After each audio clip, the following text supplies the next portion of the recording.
প্রথম ডিম আজকে আমরা বিক্রি করবো ইনশাআল্লাহ। আমরা দ্বিতীয় ধাপে যে কোয়েল পাখিগুলি এনেছিলাম এই কোয়েল পাখিগুলির বয়স ছিল 24 দিন। তো গত 23 দিন আগে এই কোয়েল পাখিগুলিকে আমরা আমাদের খামারে নিয়ে এসেছিলাম। পরিপূর্ণভাবে 23 দিন ওদেরকে পালন করার পর ওরা 47 দিন বয়সে এসে ডিম দেওয়া শুরু করে। তো প্রথমে ওদেরকে খাবার দেওয়ার পরে তারপর আপনাদেরকে বলার চেষ্টা করতেছি কোন পাখিগুলিকে আমরা 23 দিন আগে নিয়ে এসেছিলাম। এই যে এখানে একেবারে নিচের যে খাঁচাটা আছে যেখানে আমি খাবার দিচ্ছি এখন, এই খাঁচার পাখিগুলিকে আমরা 23 দিন আগে এনেছি। এই পাখিগুলি 47 দিন বয়স হওয়ার পরেই ডিম দেওয়া শুরু করে। তবে এখন যে ডিম আপনারা দেখতে পাচ্ছেন এইটা হচ্ছে গত কয়েকদিনের ডিম পাড়ার পরে আমি 47 দিনের হিসাবটা আপনাদেরকে বলতেছি। প্রথম দিন নতুন কোয়েল পাখিতে এতগুলা ডিম পারে না, প্রথমে একটা দুইটা তারপরে তিনটা চারটা এইভাবে আস্তে আস্তে করে ওদের ডিম বাড়তে শুরু করে আর কি। তো এখানে আমাদের নতুন কোয়েল পাখি 100 হচ্ছে নিচের খাঁচাতে আর 100 হচ্ছে একেবারে উপরের খাঁচাতে, এবং নিচে যে খাঁচাটা আমরা রেখে দিয়েছি ওই খাঁচার মধ্যে শুধু আমরা পুরুষ কোয়েল পাখি রেখেছি। এই পুরুষ কোয়েল পাখিগুলোকে আমরা আগে থেকে আলাদা করে রেখেছিলাম, এখন কয়েকদিনের মধ্যে এই পাখিগুলোকে আমরা এদের সাথে মিক্সাই দিব। এখানে মাঝখানে যে দুইটা খাঁচা আছে এই খাঁচার পাখিগুলো হচ্ছে আমাদের আগের পাখি, মানে আগে যে পাখিগুলো আমরা এনেছিলাম ওই পাখিগুলোকে আমরা খাঁচায় তুলে দেওয়ার পরে এগুলোর মাঝখানে দুই খাঁচার মধ্যে আমরা ভাগ করে রেখেছি। তো এখন অনেকে বলতে পারেন যে ভাই ডিম এইভাবে ভাগ করা কেন, মানে এক এক খাঁচিতে ডিম রাখছেন কেন? এইটার একটা কারণ আছে, সেটা হচ্ছে যে এই যে ডিমগুলো আছে মানে নিচের খাঁচাতে যে ডিমগুলো আছে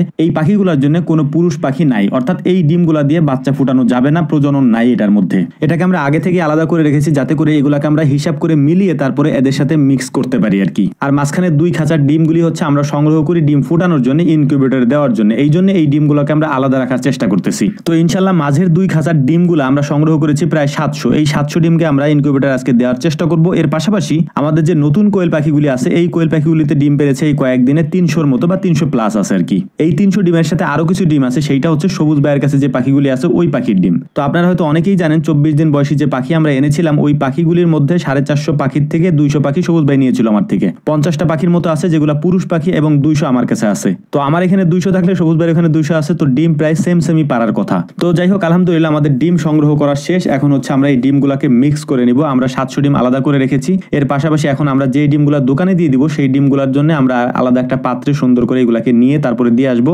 যদিও এই ডিমগুলো আমাদের দিয়ে আসতে হয় না, বাড়ি থেকে নিয়ে যায়, তবে আমরা মাঝে মাঝে ঘুরতে যায় দিয়ে আসি আর কি, যেহেতু বাজার আমাদের কাছেই। তো অনেকে একটা প্রশ্ন আমাদেরকে করেন যে কোয়েল পাখির ডিম আসলে আমরা কত টাকা করে বিক্রি করি। এইটা আসলে বলা মুশকিল এই কারণেই এটার দাম এক এক সময় এক এক রকম থাকে। তো এর জন্যই হচ্ছে এটার নির্দিষ্ট দাম আমরা বলতে পারি না, কখনো কম থাকে কখনো বেশি থাকে, কখনো এটার হালি থাকে 12 টাকা, কখনো হয় 16 টাকা, কখনো আবার হয় 20 টাকা। এটা চাহিদার উপরে ডিপেন্ড করে যে কত টাকা থাকতে পারে কোন এলাকায় কেমন আর কি। এখানে আরো একটা গুরুত্বপূর্ণ বিষয় হচ্ছে যে ডিমের দাম অনেকাংশ নির্ভর করে আপনার এলাকায় ডিমের চাহিদা কেমন এইটার উপরে। ডিমের চাহিদা যদি বেশি থাকে তাহলে দামও বেশি থাকে, সাপ্লাই যদি কম থাকে। তো যাই হোক সবুজ ভাই সময় মতো চলে এসেছে। তার কাছে যে ডিমগুলো ছিল তার কাছে ছিল প্রায় 300 ডিমের মতো, আমার কাছে ছিল 322টার মতো। টোটাল 622টা ডিম আমরা দোকানদারকে দিয়ে দিব। আর বাকি যে ডিমগুলো আছে এগুলা নিয়ে যাব প্রথমে আমরা হচ্ছে ইনকিউবেটরে এগুলাকে দেওয়ার জন্য। যেহেতু আমাদের ইনকিউবেটর বুক এখনো বাচ্চা বের হয় নাই, অতএব আমাদের ইনকিউবেটরে দেওয়া যাবে না।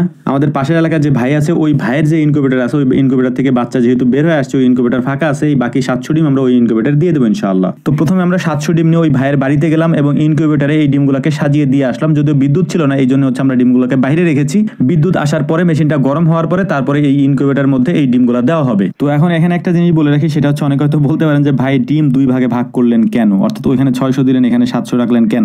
এইটা আমি যদিও আগেও বলছি এখন আবারও ক্লিয়ার করে বলে দিতেছি, সেটা হচ্ছে যে এই ডিমগুলা মূলত হচ্ছে বীজ ডিম বলি আমরা। এই ডিমগুলা যে কোয়েল পাখিগুলার ওই কোয়েল পাখিগুলার সাথে পুরুষ কোয়েল পাখি আছে, অর্থাৎ প্রজনন করানো ডিম, এই জন্য হচ্ছে এটাকে আমরা বীজ ডিম বলি। আর বাকি যে বিক্রি করার জন্য যে ডিমগুলো আমরা দিয়ে দিয়েছি ওই ডিমগুলার সাথে মূলত হচ্ছে পুরুষ কোয়েল পাখি নাই এবং ওই ডিমগুলা দিয়ে বাচ্চা ফোটানো যাবে না। আর এখানে আরো একটা বিষয় আছে, সেটা হচ্ছে যে নতুন যেহেতু ওই কোয়েল পাখির ডিমগুলা ছোট এই কারণে হচ্ছে যে ওইগুলা দিয়ে আমরা বাচ্চা ফুটাবো না। ওইগুলা দিয়ে যদি বাচ্চা ফুটাই তাহলে বাচ্চা আসবে সিগারেটের, মানে অর্থাৎ ছোট বাচ্চা আসবে, একেবারে ওইগুলাকে বাঁচানো অনেক ক্ষেত্রে কষ্ট হয়ে যায় আর কি। এই কারণে হচ্ছে আমরা বড় ডিমগুলা দিয়ে ডিম ফোটানোর চেষ্টা করি। আলহামদুলিল্লাহ তুলনামূলক ভাবে আমাদের ডিমগুলো একটু বড় হয়। অনেক ক্ষেত্রে দেখা যায় যে আমরা